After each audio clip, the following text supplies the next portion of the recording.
Love smarter, not harder. IGTV Q&A. The questions keep coming in and I want to make sure that I give you in-depth responses. So I'm going to start doing these more frequently and devote each episode just to one question. Today's question is about dating after divorce.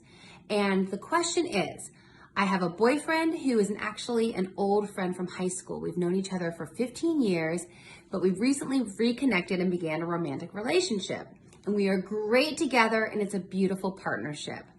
She's got two main concerns. One is that her boyfriend has a kid who's 5 and there's a little bit of baby mama drama. So he and the baby mama were never married, but there's some custody battle going on, which doesn't seem to affect the relationship too much because the son actually spends more time with our listener's boyfriend than with the baby mama.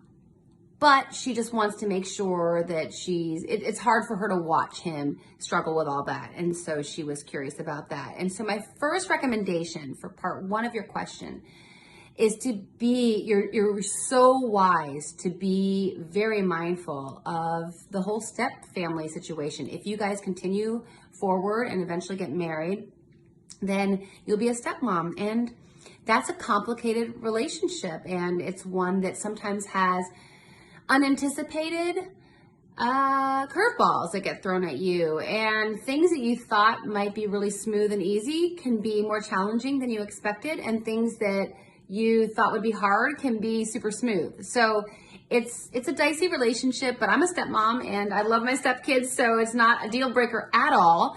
But I would advise you to avail yourself of all the information possible. So for example, I have a podcast episode, it's episode 64 with Kendall Rose, who's the author of a book called The Stepmoms Club.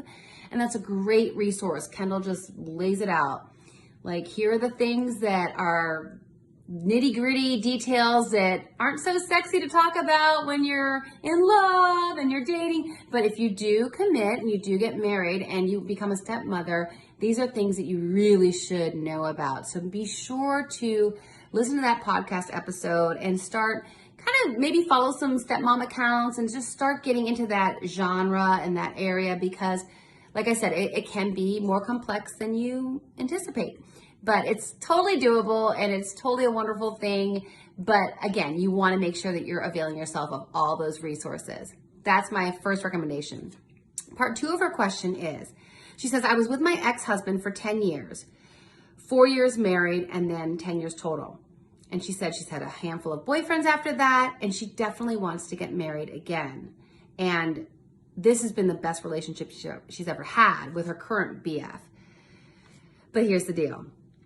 Her boyfriend isn't so sure about marriage because his mother has been married and divorced 6 times.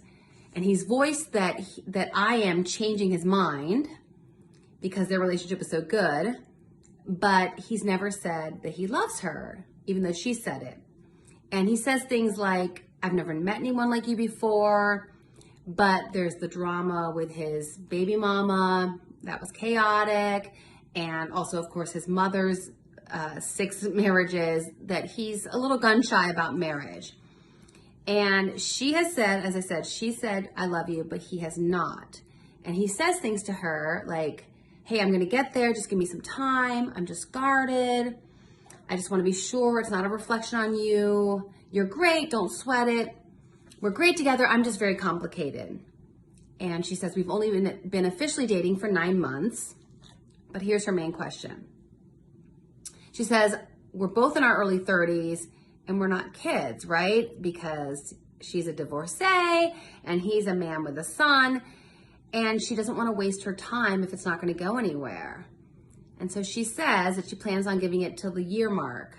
And if he hasn't said, I love you back by that point, then she says, I think I should plan to move back to the city to be closer to work. What should I do? Okay, so it's always rough when you have said, I love you, and you don't hear it back. I mean, that hurts. I mean, it's just painful. And I don't know if from the end of that question, if it means that you're living with him, because you're talking about moving back to the city. So if you've moved in with him, then you've put yourself in a situation where he's getting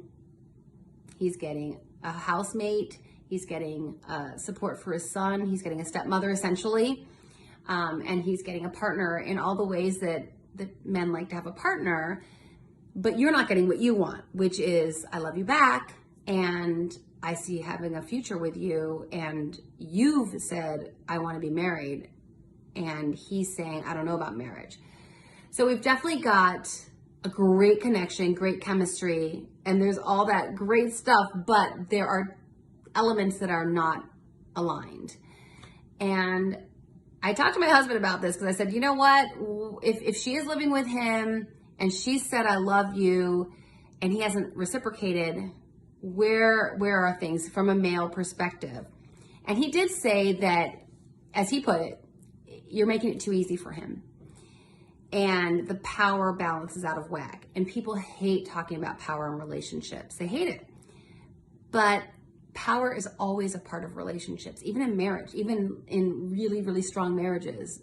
Power exists. And what's happened here, and again, I checked with my husband because I wanted the male perspective. What's happened here is that he's getting exactly what he wants. He gets you, he has the fullness of you, he has you in his house, he has you helping him with his kid, and he can kind of drag his feet a little bit, and he can kind of not commit because he's got you, and you love everything about this relationship, but you don't get the thing that you want, which is to be legit, which is to be a wife and to have that commitment. And you want that again. And there is nothing wrong with wanting that again.